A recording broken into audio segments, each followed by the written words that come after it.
అంటే నవరసాలు ఉన్నాయి జీవితంలో.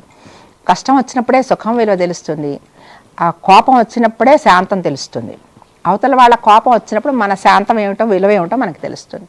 ఆ కోపం ఎప్పుడు పిల్లలకు వచ్చినప్పుడు ఇంకా బాగా అర్థమవుతుంది మనకి. ఎందుకంటే 4 రెట్లు ఎక్కువ వస్తుంది వాళ్ళకి మనకు వచ్చే దానికి. ఇమ్మీడియట్గా సరెండరింగ్ అనేది వాళ్ళ దగ్గర ఎలా నేర్చుకోవాలి. మనం వెంటనే సారీ చెప్తే వాళ్ళు కూడా సారీ చెప్పేస్తారు. మనం సారీ చెప్పకుండా మూర్తి ముడుచుకుని 4 రోజులు వారం రోజులు మాట్లాడకుండా ఉంటే 10 రోజులు మాట్లాడరు వాళ్ళు. ఎందుకంటే మన మించిన అహంకారం వాళ్ళకు ఉంటుంది. మన పిల్లలే కదా. అందుకని మనం కొన్ని విషయాలు అనుకుంటాం, నా పిల్లలు కదా వీళ్ళకి ఎందుకు ఇంతకన్నా మంచి వాడు ఎందుకు రాదని.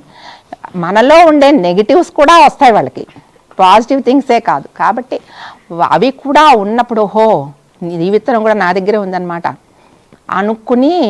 అనుకుంటే అప్పుడు మనలో కొంచెం మనం తొందరగా చప్పుని చల్లారుతాం. ఇది బాగా మనం పిల్లల దగ్గర అవలంబించాలి. సరెండరింగ్ అనేది వెంటనే వాళ్ళని ఒప్పేసుకోవాలి. ఏదైనా సరే వాళ్ళకి వస్తాయి, ఏవో ఇబ్బందులు వస్తాయి. వాళ్ళు మనకన్నా ఎక్కువ స్ట్రెస్లో ఉన్నారు పిల్లలు.